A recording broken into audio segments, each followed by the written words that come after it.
I'm Renee. This channel is Renée, and this is all about transformation and change. I have worked in corporate transformation for a number of decades now, and and have really begun on this channel to talk about transformation and change in life. Um, I had a lifelong dream to move to France since I was a small child, and I didn't do it until I was in my early 60s. And um, it really has given me a chance for pause and wonder as to why it took me this long. Because it's my single regret that I didn't do it sooner. So it's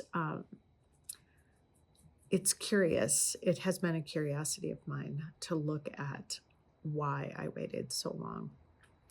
Uh, in this video, I'm going to talk about step 4 in my series of transformation and change. I'm walking you through these stages of transformation, and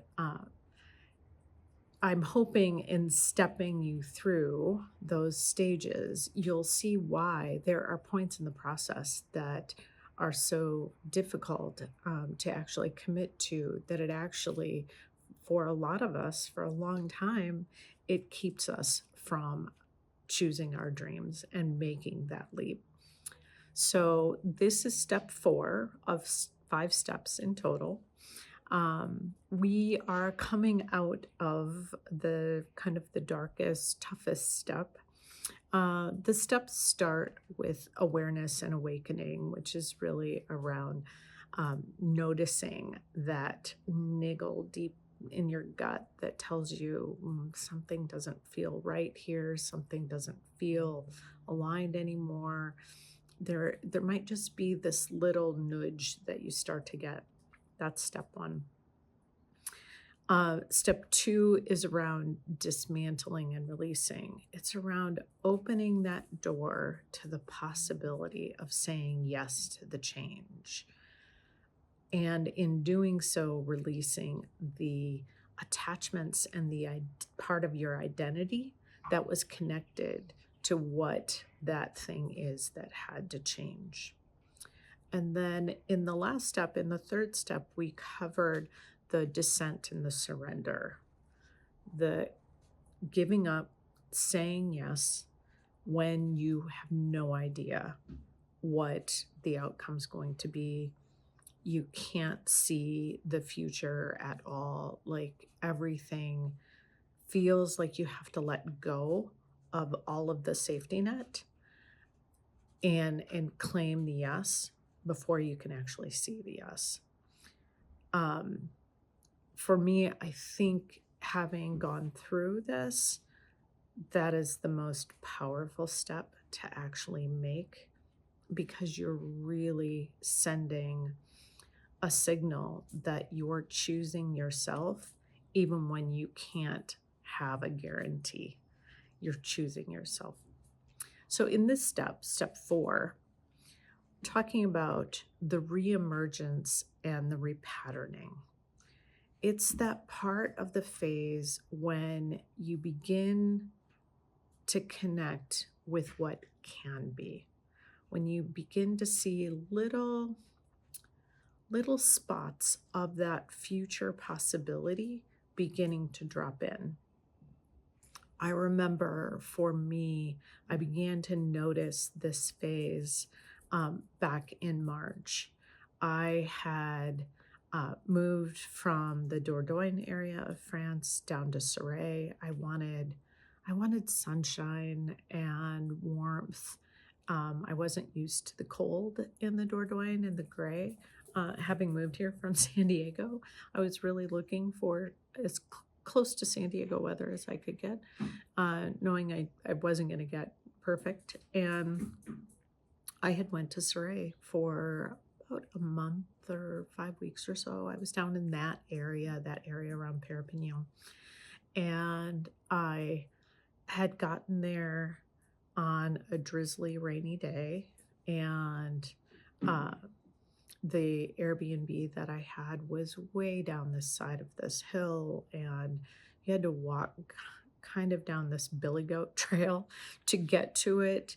It was gorgeous when you got down there, but boy, like, um, thankfully, the Airbnb owner brought a wheelbarrow, and he's like, I'll help you with your stuff. And I was so used to just doing it myself. I'm like, no, I've got it. and, and he's like, no, I'm going to help you.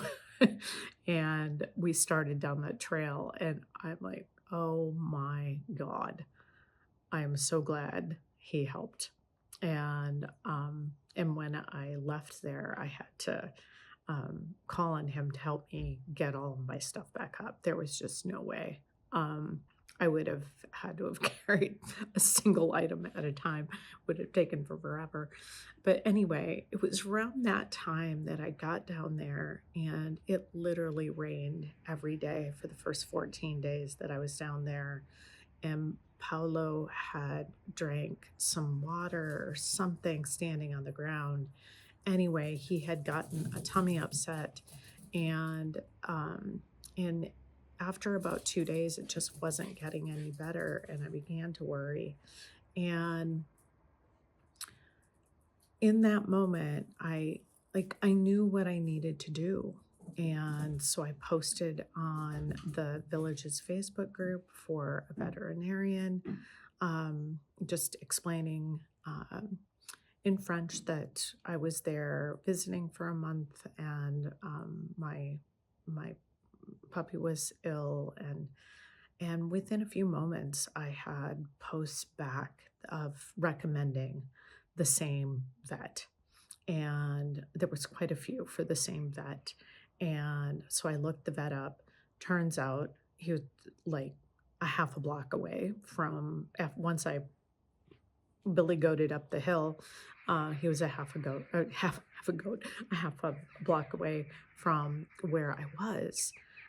So I called and um, explained what was happening, and I prepared for the phone call and all of that because I didn't know if he would speak any English, and I got through the phone call fine, and he had told me to come like at 3 o'clock that afternoon, and so I took him over, and uh, by 4 o'clock we were back home with medication, and I felt so much better. And it wasn't just that I felt better that Paolo had gotten the treatment that he needed. He got some antibiotics. Like, I knew he was going to be okay. I felt like, okay, when things go wrong in my life, I can handle it here. And that was not something that I could see a month or two before. Like, I just didn't have that connection to that possibility yet. And suddenly I had evidence showing up that it was true. And in that evidence, I gained courage and confidence to take on the next thing and the next thing. I remember at the time, I didn't have my cart vital yet. It was in process though.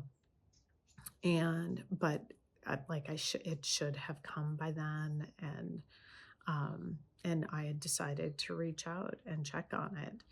And I was so glad that I did, because I found out that it had gotten lost in the mail and hadn't arrived, and a simple resend, and a couple weeks later it was done. and, and I think it was that dealing with Paolo that day that gave me the confidence to stop avoiding some of the things that I hadn't heard on, and just poke at them and say, hey, what about this? And get that taken care of. And in short order, a few things kind of gave me additional evidence and additional evidence. Um, it just suddenly a few things fell into place, and it gave me more and more of that confidence and that connection to what the future possibilities actually were. So, in this reemergence and repatterning, you begin to connect with that new way of being. That new way of being begins to take shape, and you get insights, and you begin to notice how potentially your values are going to adjust in this new version of you. Potentially, your external structures will begin to kind of reorganize around this shift and this change. So much for me has changed. My work day flipped on its head. I went from working in the US, a normal kind of 8 to 5 ish, 6 ish, 7 ish day, to now starting my workday and my client workday in the late afternoon for clients in the US and in North America in general, and starting late afternoon and working until 11 or 12 at night.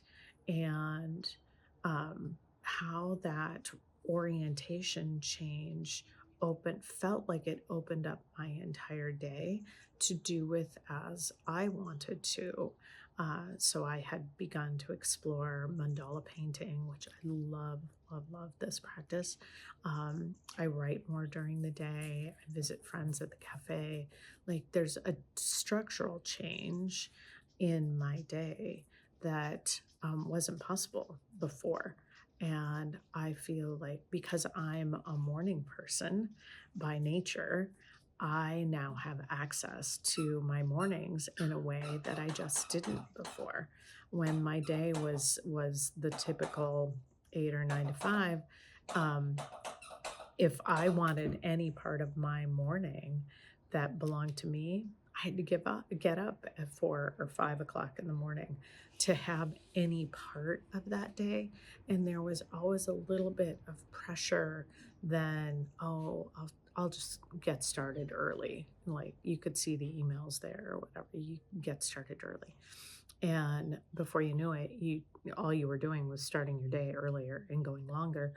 And here, I just simply don't do that. I don't go into the office, into my office setup. I just don't go in there until later in the afternoon. And so I have my day to do with what I want. So those that, you know, things begin to reorder themselves around this change, but it does so gradually. When I landed that August of 2023, I had no idea the structural changes in my life that would take place over time. And I think for the first month, I just kind of existed in a haze of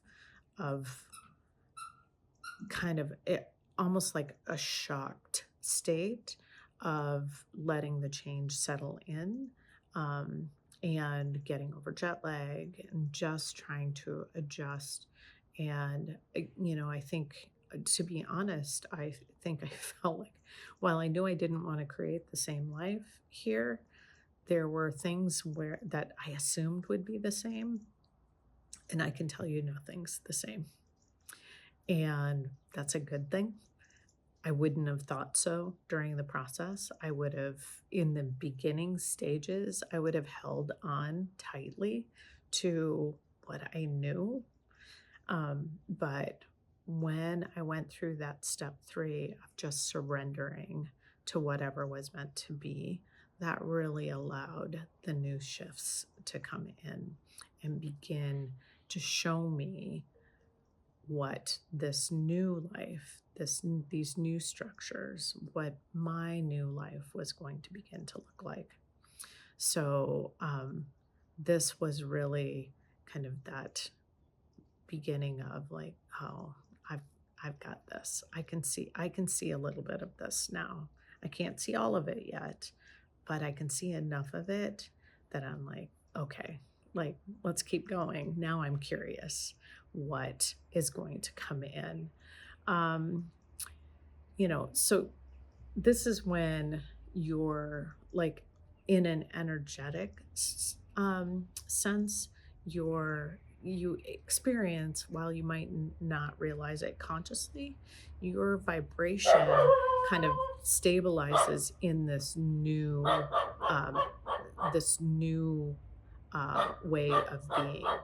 There's an alignment vibrationally in this new way of being. And I have, for me, noticed that over time that that my energy, um, the energy that I bring to my day, is much more consistent throughout the day, as I have kind of just settled into life in this new place, in this new structure, in this new way of being. Um, let's see, what else around re-emergence and repatterning did I want to make sure to cover? Um, anyway, this phase is really all about letting this new self um, emerge gradually. And then as it does, you'll find yourself being more and more grounded and aligned in it. But it's a process. It doesn't happen overnight. It's not like it all drops in.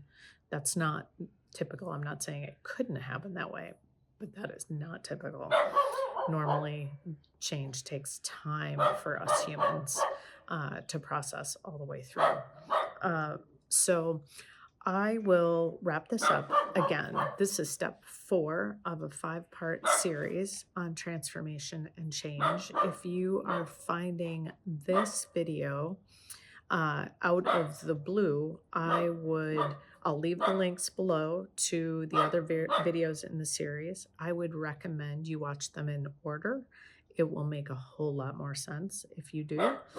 If you don't, it's just going to be a little confusing, perhaps, but follow them in order. Recommend. If you like this video, which I hope you did, please subscribe, like, and I hope to see you in future videos. And feel free to comment below. I'd love to hear what you thought. And if you're seeking partnership in the journey of your own transformation, I'll leave a link to my website so you can find me there below. And with that, I will say a bientôt from a lovely day in Provence. A bientôt.